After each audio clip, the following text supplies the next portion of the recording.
ముందుగా hit TV చూస్తున్న ప్రేక్షకులందరికీ హృదయపూర్వక నమస్కారాలు. మరి వరలక్ష్మి వ్రత శుభాకాంక్షలు కూడా తెలియజేస్తాను.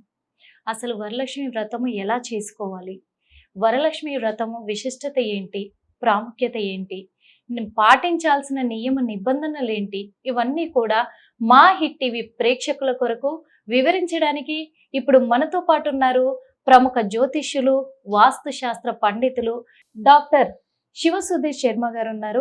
వాళ్ళని అడిగి తెలుసుకుందాము పూర్తిగా కూడా. నమస్తే గురువు గారు. శ్రీమాత్రే నమః. శ్రీ గురుభ్యో నమః. ముందుగా ఎలా ఉన్నారు గురువు గారు? బాగున్నానన్న, మీరు ఎలా ఉన్నారు? మేము చక్కగా ఉన్నాము. అందరికీ హిట్ టీవీ ప్రేక్షకులందరికీ శ్రావణ మాసం మరియు వరలక్ష్మి వ్రత శుభాకాంక్షలు. అందరికీ రాఖీ పౌర్ణమి శుభాకాంక్షలు. శ్రావణ మాసంలో వచ్చేటువంటి ప్రతి పండుగలు ఏవైతే ఉన్నాయో అన్ని పండుగలకి అందరూ సుఖ సంతోషాలతో వర్ధిల్లాలని కోరుకుంటూ శ్రీమాత్రే నమః. శ్రీ గురుభ్యో నమః. మీకు కూడా గురువు గారు. ఎందుకంటే మళ్ళీ ఈ విశ్వవసనామ సంవత్సరంలో మాత్రము మళ్ళీ శ్రావణ మాసం వచ్చింది. శ్రావణ మాసం కోసం ఎంతో మంది మహిళలు ఎదురు చూస్తూ ఉంటారు. అసలు శ్రావణ మాసం వరలక్ష్మి వ్రతం ప్రాముఖ్యత ఏంటంటారు గురువు? ముఖ్యంగా శ్రావణ మాసం అంటేనే పెళ్లిళ్ళ సీజన్. ఒక ఆధ్యాత్మిక మాసం, అవును గురువు. భక్తి తత్పరత వెదజల్లేటువంటి మాసంగా చెప్పుకోవచ్చు. అవును, ఏ ఇంటికి చూసినా మామిడాకులు తోరణాలు, ఖచ్చితంగా పూలదండలతో అలంకరణ, అవును. ఇంటి ముందు చక్కటి ముగ్గులు, దీపాలు, లక్ష్మీదేవి ప్రతి ఇంట్లో తాండవించే విధంగా ఇల్లంతా కూడా శోభాయమానంగా కనబడుతూ ఉంటుంది మన కళ్ళకి. అవును, ఖచ్చితంగా. ఈ శ్రావణ మాసంలో వచ్చేటువంటి వరలక్ష్మి వ్రతం అనేటువంటి కార్యక్రమం ఏదైతే ఉందో, ముందుగా ఈ పూజా కార్యక్రమానికి కావాల్సినటువంటి సామాగ్రి విషయానికి వస్తేనన్నా పసుపు, కుంకుమ, అగరబత్తీలు, కర్పూరం, అలాగే వెడిపూలు, పూలమాల, పండ్లు, తమలపాకులు, వక్కలు, వీటితో పాటుగా కొబ్బరికాయలు, అమ్మవారి కలశానికి కావాల్సినటువంటి సామాగ్రి, ఒక బ్లౌజ్ పీసు, ఒక తుండుగుడ్డ, కొద్దిగా బియ్యం, అమ్మవారి అలంకరించుకోవడానికి పుష్పాలు, అలాగే అనేక రకాలుగా అలంకరిస్తూ ఉంటారు. కలశం పెడుతుంటారు, కొంతమంది విగ్రహాలు పెడుతూ ఉంటారు. వాళ్ళకు ఉండేటువంటి ఆనవాయితీని బట్టి, వాళ్ళకు ఉండేటువంటి పరిస్థితుల్ని బట్టి, ఆర్థిక పరిస్థితిని అనుసరించి చేసేటువంటి వాళ్ళు చాలా మంది ఉన్నారు. దీంట్లో వరలక్ష్మి వ్రతం ఎంత ఖర్చు పెట్టి చేస్తే అంత లక్ష్మీదేవి అనుగ్రహిస్తుందా? నిజంగా. ఎందుకంటే ఈ డౌట్ చాలా మందికి ఉంది గురువు గారు. చాలా మంది బంగారు రూపు, అమ్మవారి రూపు అని చెప్పేసి కూడా బంగారు నాణ్యం తెచ్చుకుంటూ ఉంటారు. కానీ స్తోమత లేని వాళ్ళ పరిస్థితి ఏంటి అనేది కూడా ఆలోచనలో పడుతుంది కదా. నిజంగా. ఇక్కడ కలశం పెడతామమ్మా. కలశం కొంతమంది బంగారం పెడతారు, వెండి పెడతారు, రాగి పెడతారు, ఇత్తడి పెడతారు. అసలు ఏమి శక్తిని వెళ్ళి వాళ్ళు మట్టి ముంత కొత్త కొనుక్కొచ్చుకొని పెట్టుకోవచ్చు, దాంట్లో ప్రాబ్లం ఏం లేదు. ఇక్కడ అమ్మవారు నాకు ఇత్తడిది పెట్టారా, బంగారంది పెట్టారా, మట్టి పాత్ర పెట్టారా అనేది చూడలేదు. ఎంత భక్తితో చేస్తున్నారు అనేటువంటిదే ప్రధాన అంశం. అలాగే వరలక్ష్మి వ్రతం చేయాలంటే ఇన్ని రకాల సామాగ్రి కావాలి. పిండి వంటలు చేసుకోవాలి, 5 ముత్తైదుల్ని చక్కగా పిలిచి వాళ్ళకి పేరంటాళ్ళకి వాయనం ఇచ్చుకోవాలి. ఇవన్నీ చేయాలి కదా. వాయనం ఇచ్చేటప్పుడు చీరలు ఇచ్చేవాళ్ళు చీరలు ఇస్తుంటారు, బ్లౌజ్ పీసులు ఇచ్చేవాళ్ళు బ్లౌజ్ పీసులు ఇస్తుంటారు. అనేక రకాలుగా వైభవోపేతంగా అమ్మవారిని అలంకరించి మరి బాగా చేస్తూ ఉంటారు. ఇలా చేస్తేనే అమ్మవారు అనుగ్రహిస్తుంది అంటే అమ్మవారు కాదని చెప్తాను నేను. మరి అందరూ అదే పాటిస్తారు కదా గురువు గారు. ఇక్కడ ముఖ్యంగా నాన్న వరలక్ష్మి వ్రతం చేస్తే ఏమొస్తుంది? లక్ష్మీదేవి అనుగ్రహిస్తుంది. అవునా? ఏం చేస్తే అనుగ్రహిస్తుంది? వరలక్ష్మి వ్రతం చేస్తే అనుగ్రహిస్తుంది. అంటే లక్ష్మీదేవి పూజ చేస్తే అనుగ్రహిస్తుంది కదా. మీరు వరలక్ష్మి వ్రతం కథ విన్నారు ఎప్పుడైనా ఒకసారి? ఒక పట్టణంలో అనేక రకాలైనటువంటి అనేక మంది స్త్రీలు ఉండగా వరలక్ష్మి అమ్మవారు చారుమతి అనేటువంటి ఒక స్త్రీ ముత్తైదు కలలో కనపడి, అమ్మ నేను వరలక్ష్మీదేవిని, పౌర్ణమి ముందు వచ్చేటువంటి శ్రావణ మాసంలో పౌర్ణమి ముందు వచ్చేటువంటి శుక్రవారం రోజున నన్ను పూజించు, నీకు అనుగ్రహిస్తాను అని చెప్పి అమ్మవారు కలలో కనబడి వెళ్ళింది. కలలోనే ఈవిడ అమ్మవారికి ప్రదక్షిణాలు చేసింది, పూజలు చేసింది. అమ్మవారు అంతర్ధానమైపోయింది. తర్వాత శ్రావణ శుక్రవారం రాని వచ్చింది, అందరూ వ్రతం చేశారు. ఈ వ్రతం చేసినప్పుడు అమ్మవారికి ప్రదక్షిణాలు చేసేటప్పుడు మొట్టమొదటి ప్రదక్షిణ చేయగానే అమ్మవారి అనుగ్రహంతో ముత్తైదులందరికీ కాళ్ళ గజ్జెలు వచ్చినాయి, వెండి గజ్జెలు వచ్చేసింది. రెండో ప్రదక్షిణ చేయగానే చేతుల నిండా బంగారు గాజులు వచ్చేసినాయి. మూడో ప్రదక్షిణ చేయగానే వాళ్ళ వంటి నిండా బంగారం, ఇంటి నిండా బంగారం అయిపోయింది.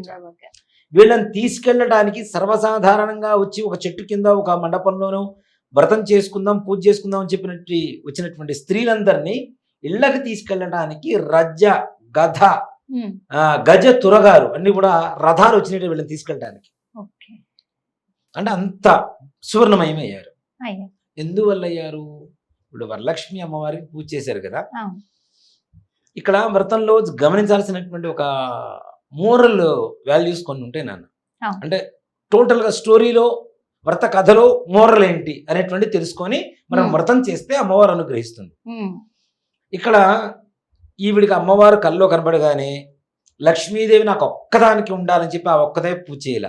ఊళ్ళో అందరికీ చెప్పి అందరినీ తీసుకుని వెళ్ళి అందరికీ అమ్మవారి అనుగ్రహాన్ని కలిగేలా చేసింది. నెంబర్ 1.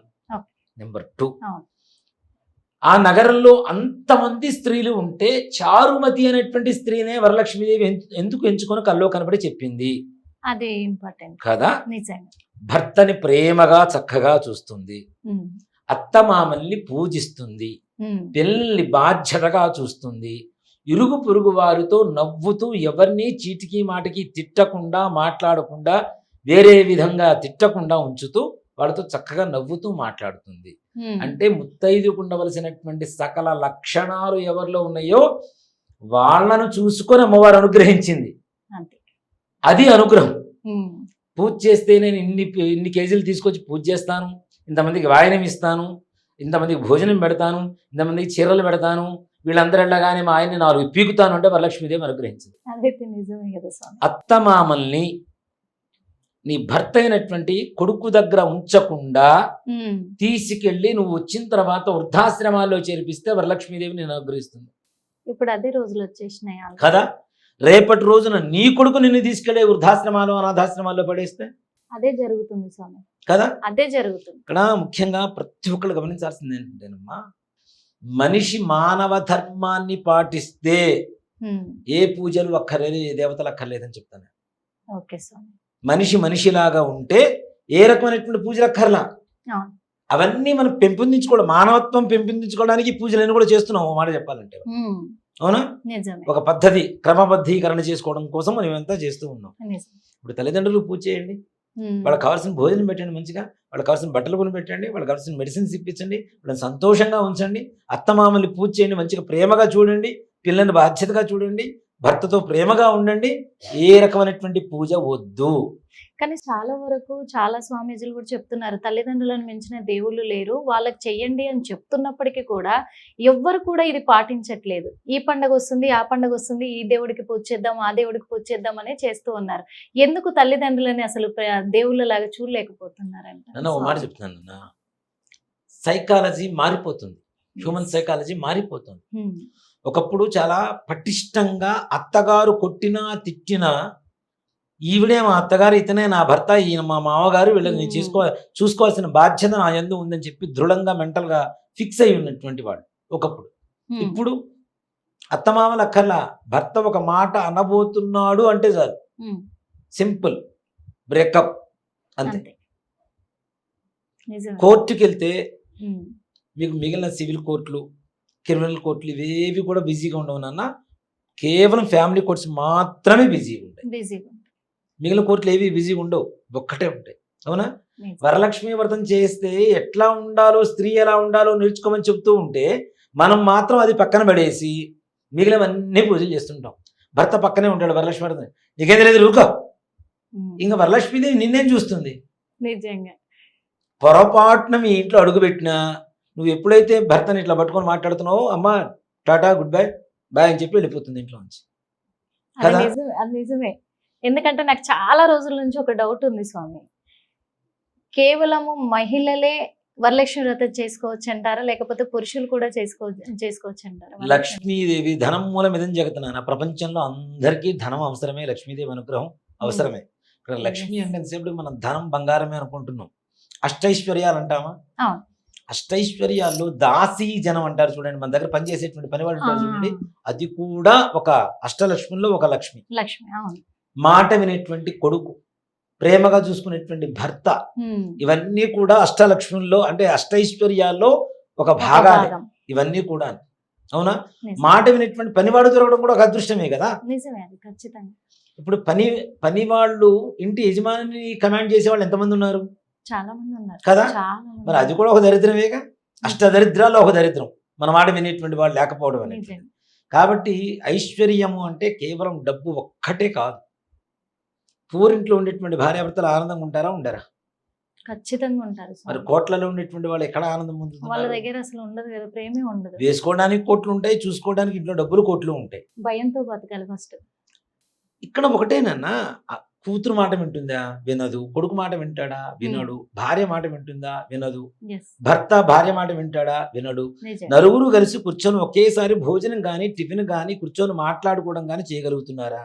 ఉమ్, ఇవన్నీ లేనప్పుడు మానవతా విలువలు ఎక్కడ ఉంటాయి? ఉమ్, మానవతా విలువలు లేకుండా ధర్మం పాటించకుండా ఉన్న చోట లక్ష్మీదేవిని ₹1,00,00,000 ఖర్చు పెట్టి పూజ చేస్తే మాత్రం ఎందుకు వచ్చి మనల్ని అనుగ్రహిస్తుంది అమ్మవారు కదా.